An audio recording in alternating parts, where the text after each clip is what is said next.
Sou Alessandra Gonçalves, é uma das sócias fundadoras da LEC e hoje eu vou conversar com a doutora Alessandra Marinello, da Meisler, sobre compliance. Ela vai compartilhar conosco um pouco do conhecimento dela e um pouco dos desafios que ela enfrenta aqui dentro da Meisler no departamento jurídico. Bom dia, Alessandra. Bom dia. Alessandra, qual o papel do compliance hoje para a Meisler? Quais são os desafios da sua função aqui na Meisler?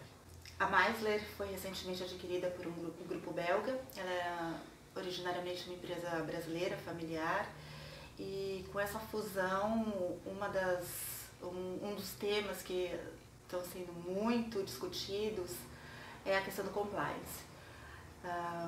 Compliance para as empresas brasileiras eu acho que ainda é um tema muito novo, mas para as multinacionais já é um assunto muito bem estabelecido, estabilizado. A gente está fazendo um trabalho de implementação aqui das regras da UCB, se adaptando também à realidade brasileira, mas é um tema que está merecendo muita atenção e é visto com muitos bons olhos assim, pelo pessoal de fora. Né?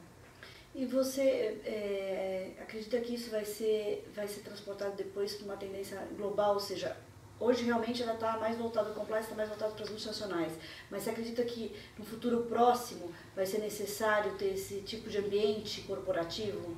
Acredito. Primeiro porque as empresas estrangeiras estão entrando com tudo aqui no Brasil, né? E já com essa mentalidade do compliance como uma política bem forte. E segundo porque o Brasil e a própria tendência mundial está caminhando para isso, né? Hoje em dia a gente tem o projeto... Exatamente, é isso que eu ia comentar. Inclusive já tem um projeto, né, de lei que é o 6.826 de 2010, que a gente está chamando de Lei de Combate à Corrupção. Exatamente. E você vê esse projeto como um grande desafio para as empresas? Você acredita que deveria entrar em vigor essa legislação? Eu acho que é super bem-vinda nesse momento agora. E eu acho que até que é um complemento de algumas, por exemplo, da lei de licitação, da lei de concorrência. Eu acho que veio só somar e complementar, né? Da própria recente alteração da lei de lavagem de dinheiro. Isso! A gente vê hoje as grandes empresas também estrangeiras sendo autuadas e sendo multadas.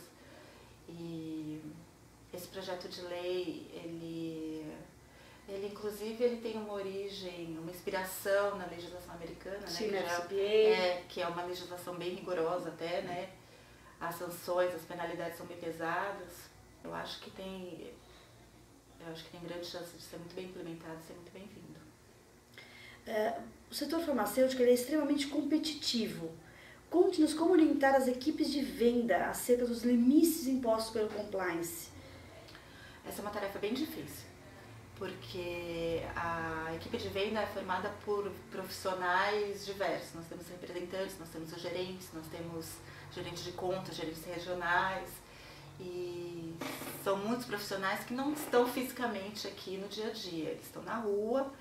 Dentro da política, dessa nova política da UCB, em que o compliance tem um papel muito relevante, nós estamos preparando agora um código de conduta, um código de ética e um treinamento desse código de conduta e desse código de ética, porque não basta você ter o código, tem que implementar. Isso é uma das coisas que a gente tem difundido muito. O compliance não basta você implementar, você tem que treinar, informar. Exatamente. E depois vigiar. Exatamente.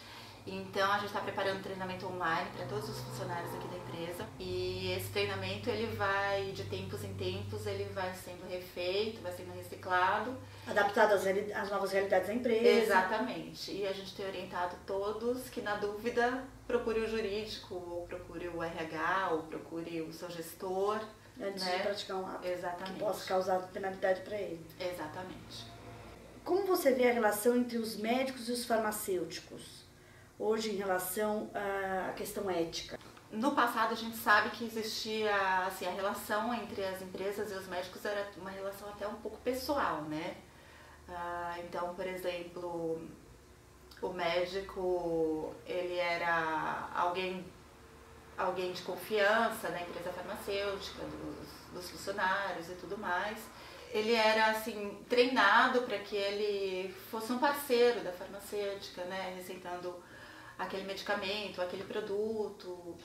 E eu acho que hoje em dia a situação mudou um pouco, né? Porque na verdade não basta ser só uma política de boas relações.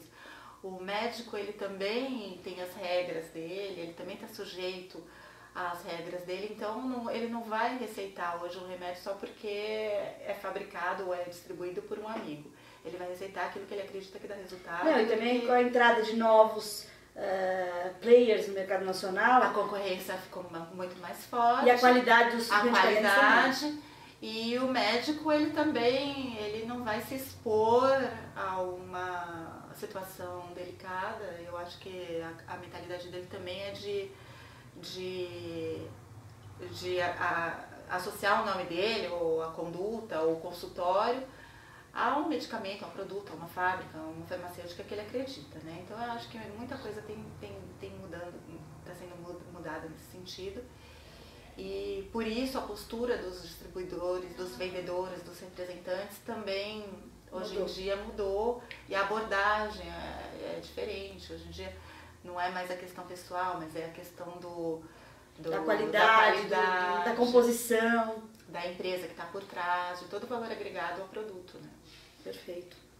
Assim como passamos nos últimos anos pelo fortalecimento dos selos verdes nas empresas, você acredita que esse mesmo processo pode acontecer em relação ao compliance? Poderia se criar algum tipo de certificação para as empresas que tenham um compliance efetivamente elaborado e, como a gente disse, difundido na empresa e vigiado? Eu acho que seria interessante, até porque esse projeto de lei que a gente estava falando, as sanções são bem pesadas, mas elas têm alguns atenuantes, né? Sim. Se existe, por exemplo, uma política de compliance na empresa, se existe comprovadamente o treinamento dos funcionários, então de repente esse selo verde ou essa certificação pode até ser, no caso da empresa ser autuada, alguma coisa pode até ser considerada um atenuante ou esse tipo de coisa, enfim. Eu acho que é também uma garantia para aquelas outras empresas que têm alguma relação comercial. Eu acho que é muito bem-vindo. Qual é a sua opinião sobre o lançamento de uma revista especializada em compliance? Eu acho que vai ser um sucesso. Acho mesmo, porque, como a gente estava falando antes, não existe nada, nenhum direcionamento, é um assunto novo aqui no Brasil. Apesar de já no exterior ele já está sendo bem mais abordado, mas aqui a gente não tem muita coisa, não tem muita referência, não tem muita informação, não tem muitos parâmetros, né? Então eu acho que é um tema bem interessante, acho que vocês vão ser muito felizes com isso. Obrigada. A LEC agradece a presença da doutora Alessandra Marinello. Eu que te agradeço. Até a próxima entrevista. Obrigada.